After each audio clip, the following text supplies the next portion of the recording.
Buenas noches a todos, a todas. Eh, Nuevamente comenzamos una nueva entrevista.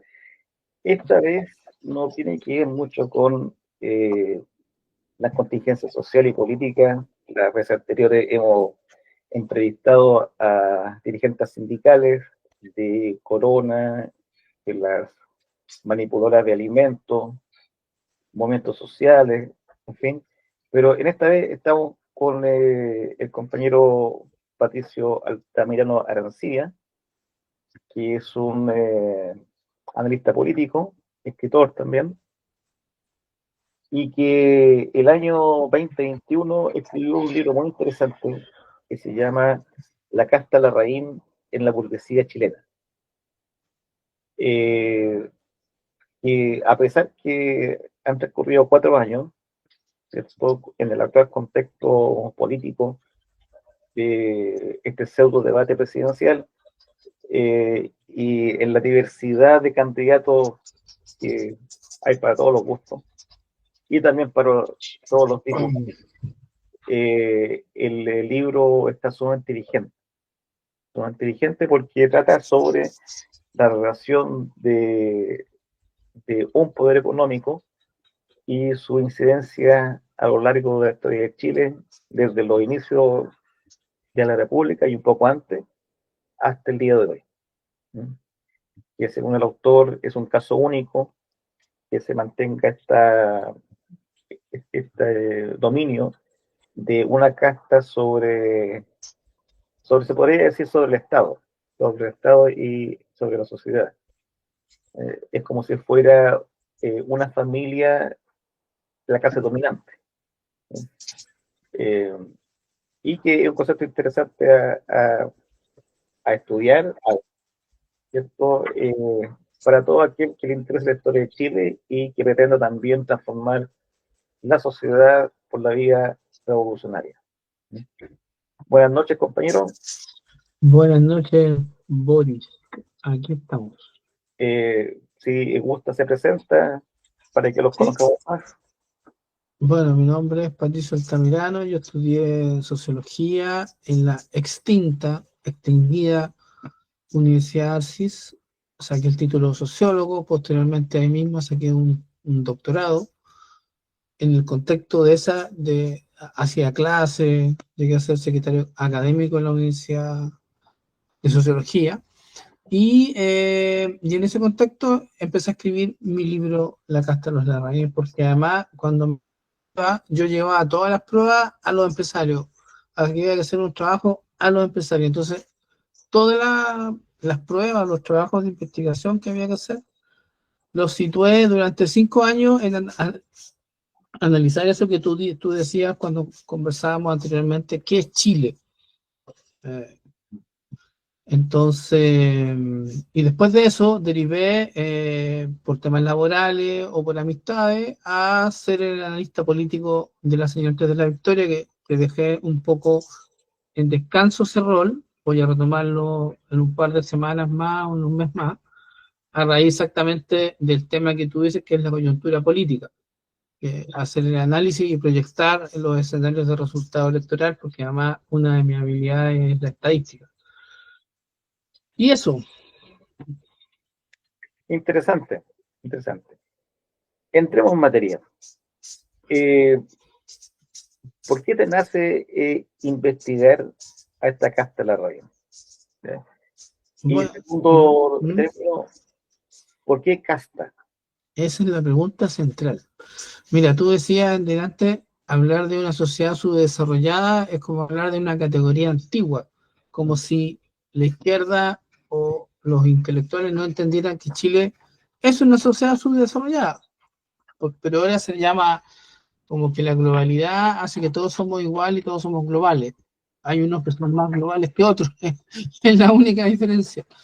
Entonces, si yo me pregunto cómo es la sociedad chilena no es una sociedad burguesa en sentido marxista clásico, es una sociedad de casta. Y si yo digo que es una sociedad de casta, entonces la academia va a decir, Patricio Altamirano tiene un delirio intelectual porque estamos en el año 25, y ya no existen castas en Chile, no existen. Entonces, lo primero, claro, es por qué la categoría casta, porque cuando hay una clase alta que logra constituir mayorazgos, y esos mayorazgos se constituyen en la colonia, y de esos mayorazgos persisten hoy día como grupos económicos, entonces uno se pregunta, la clase alta chilena sí ha cambiado, porque no todos esos mayorazgos, el mayorazgo, por ejemplo, cuando uno dice Balmaceda, no asocia que Balmaceda era un mayorazgo.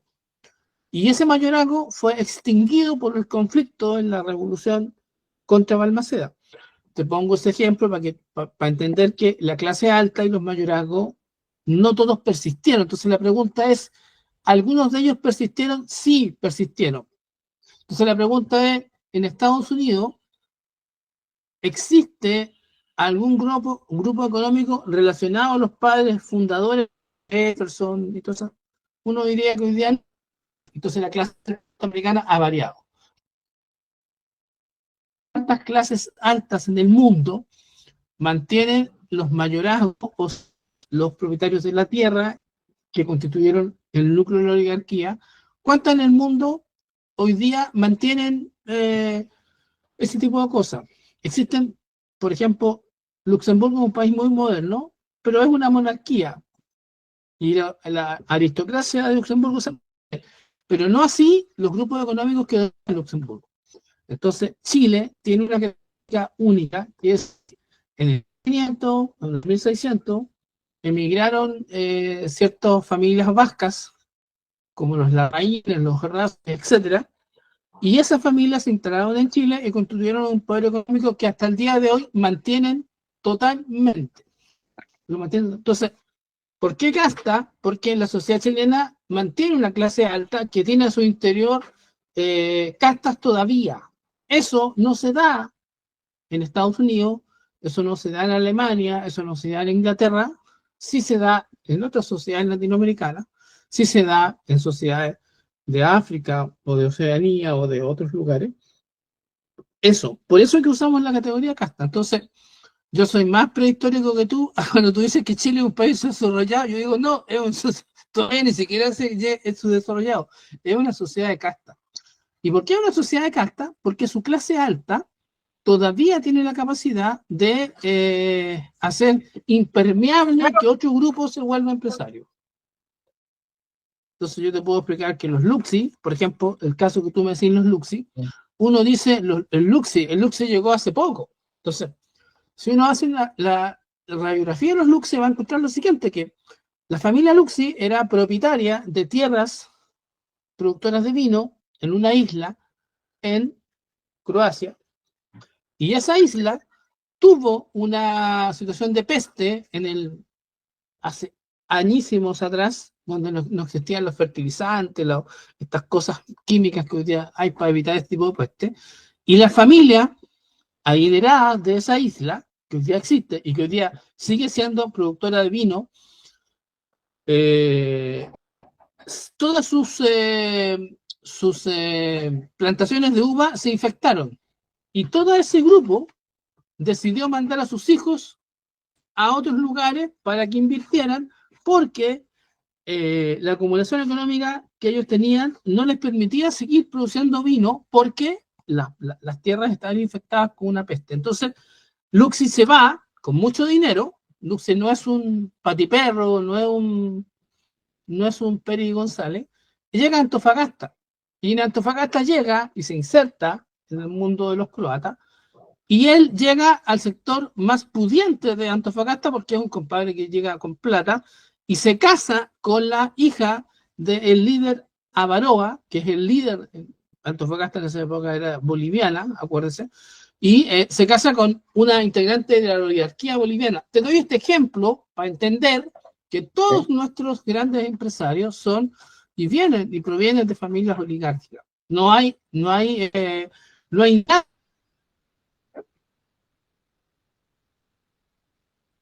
de los espejos del mundo. Sí existen otras clases altas, otros países donde sí existe eso. La burguesía es una burguesía que ha generado movilidad social y que es una sociedad permeable. Entonces, cuando la clase alta permite que un pobre se vuelva empresario, es una sociedad burguesa. Y cuando la clase alta no permite que nadie más entre a ser empresario, entonces es una sociedad casta. Entonces, según lo que tú estás planteando, en Chile no existiría una clase dominante, sino que existiría una casta dominante. Es una clase dominante igual, porque la categoría de clase dominante se refiere a que esta puede ser casta, burguesía, puede ser un partido, es distinto.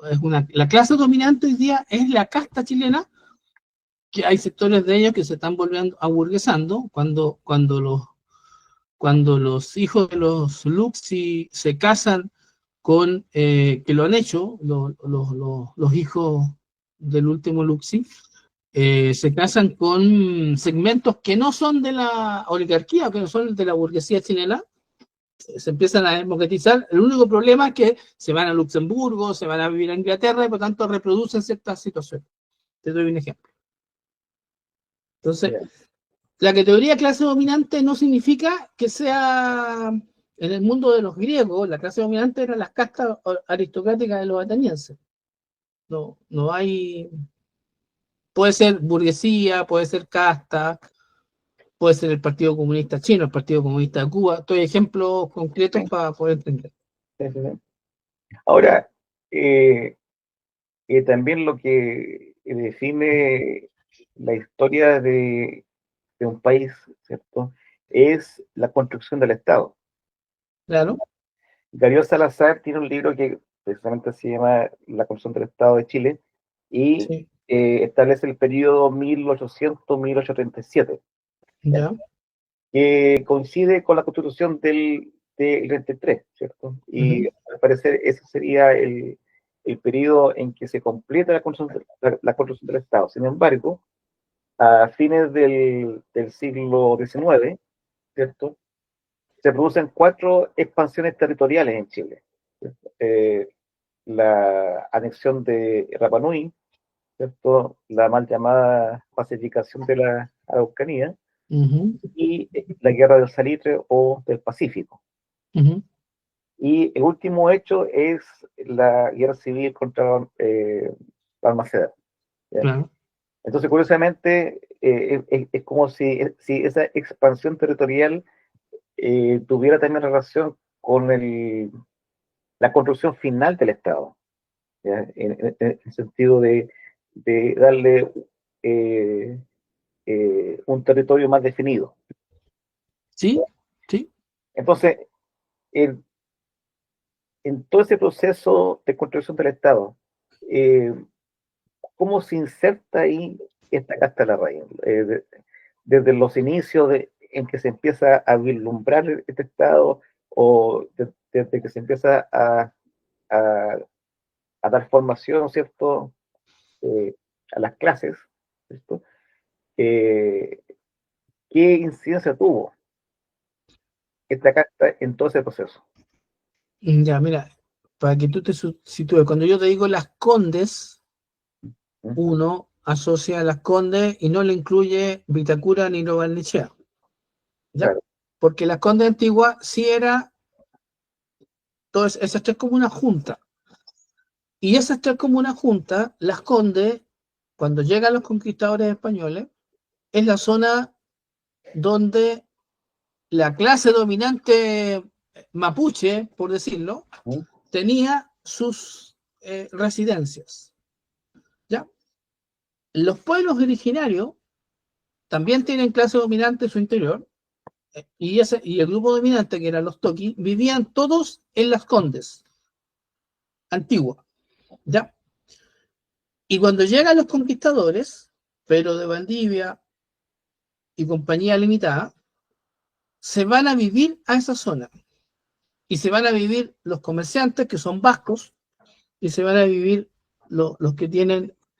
Recuerda que Pedro de Valdivia llega, conquista y necesita extraer, esclaviza a los indígenas, sacan oro, y el oro lo mandan en un barquito a España.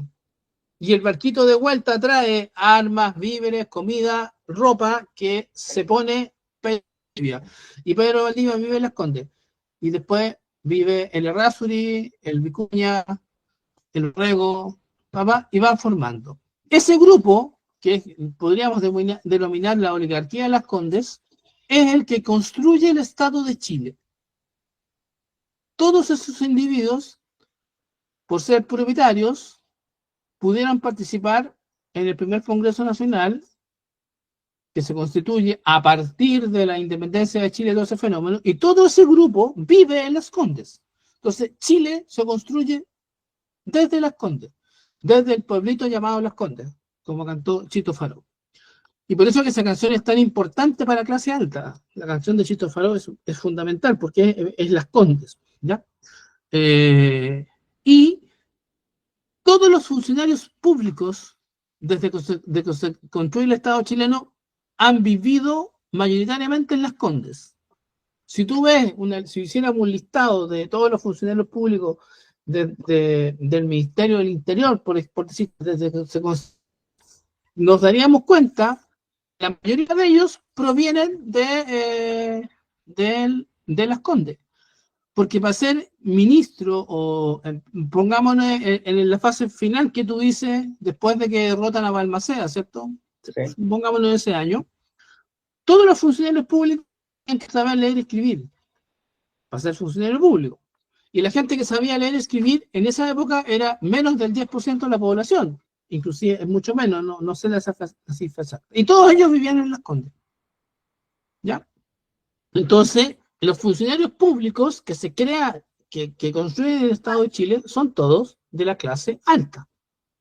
Luego, en el tiempo, va ingresando otros segmentos, y hoy día la gente recuerda que los funcionarios públicos iniciales no tenían sueldo. ¿Por qué no tenían sueldo? Porque eran adaptados.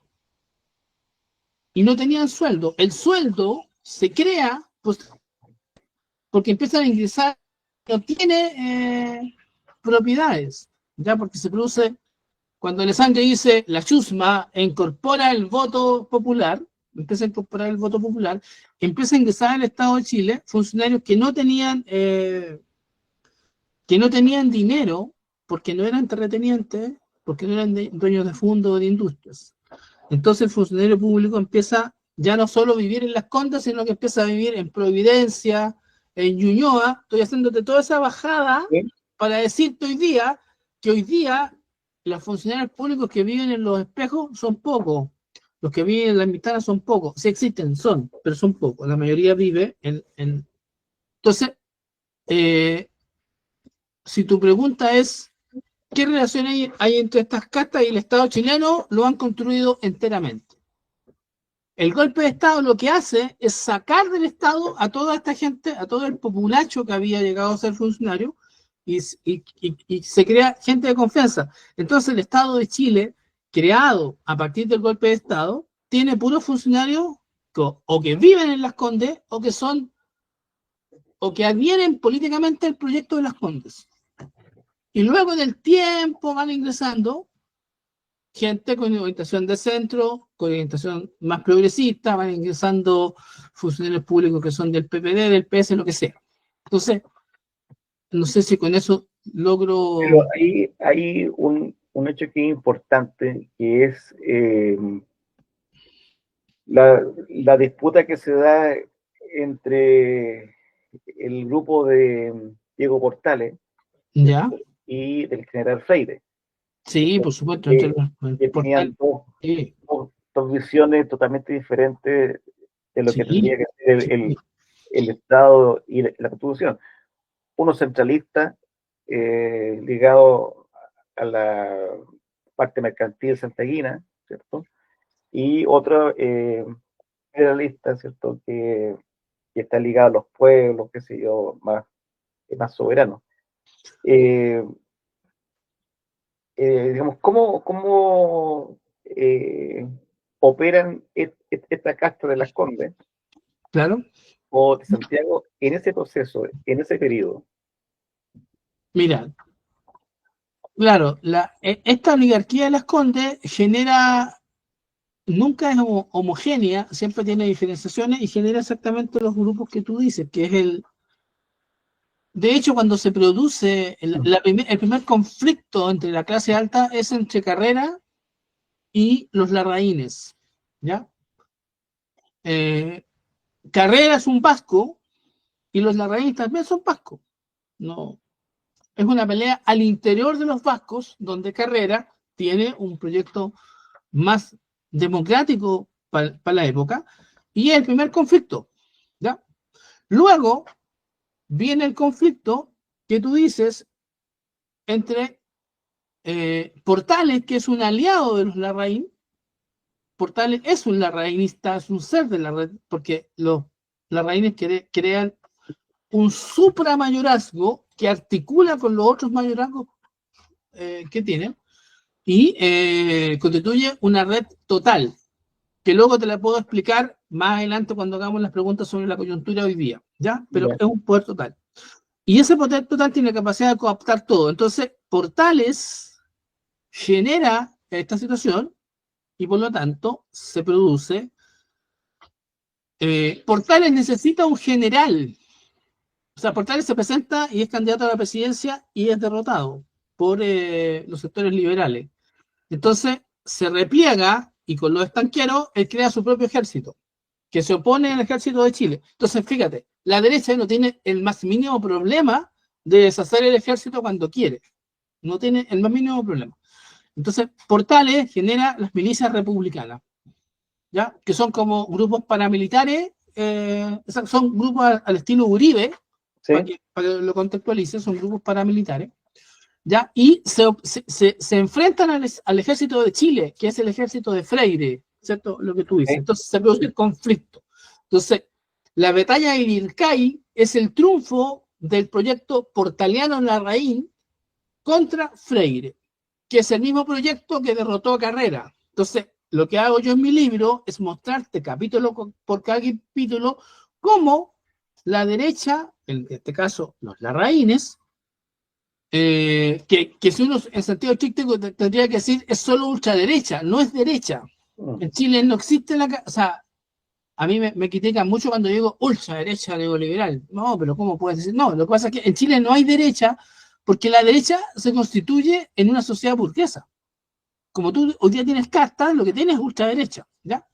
Bueno, entonces se producen estas batallas y el culmine de esta batalla, de las peleas al interior de la clase alta, de las fracciones, es la derrota del mayorazgo Balmaceda. Los historiadores, Ramírez de Povechea, todos los historiadores, no logran comprender que Balmaceda era un mayorazgo. Y lo que hay ahí es una pugna intercastas. Cuando se derrota a Balmaceda, la clase alta chilena logra hegemonizar por completo a todas las castas. Todas las castas se alinean con los larraínes. No hay conflicto. No hay conflicto como los federalistas en Perú, como en Brasil. No se constituye un gobierno federal porque las castas logran una centralidad absoluta y luego hacen lo que tú dices, la expansión del Estado, porque no tienen conflictos internos. Porque con Balmaceda se acabaron los conflictos internos. Vuelven otro tipo de conflictos más adelante, pero que son el enfrentamiento de los larraínes con los sectores populares, con la izquierda, que eso viene a posteriori. Ahí te dejo para que sigamos hilvanando. Interesante. Pero Salazar, ¿cierto? En otro libro que él tiene sobre la soberanía popular y el Sí, de Chile, ¿cierto? Ahí establece los periodos distintos de las Fuerzas Armadas del Ejército de Chile, ¿cierto? sí. Y cuando él toca el punto de que la banda armada de Portales derrota a Freire, ¿cierto? Y Portales eh, realiza una carnicería contra ese ejército. Lo que dice Salazar es que el ejército que asesina a Portales es el ejército patriota, ¿cierto? Y banda armada de Portales, ¿cierto? Es el nuevo ejército que Salazar llama mercenario. Sí, son como los grupos paramilitares que yo te decía, claro. Entonces, ese grupo mercenario paramilitar de Portales reemplaza el antiguo ejército patriota. Exacto, correcto. Entonces, la pregunta es, si este ejército de Portales es mercenario, uno podría, y al triunfar Portales se construye el Estado, ¿cierto? Uno podría decir que el Estado que se construye al alero de Portales es también un Estado mercenario. Claro, como extensión conceptual sí, sí se puede decir, claro. Es porque claro, lo que pasa es que el Estado antes de Portales es un Estado pipiolo, liberal, ¿cierto? Con rasgos democratizantes. Y efectivamente Portales lo que hace es eliminar ese Estado.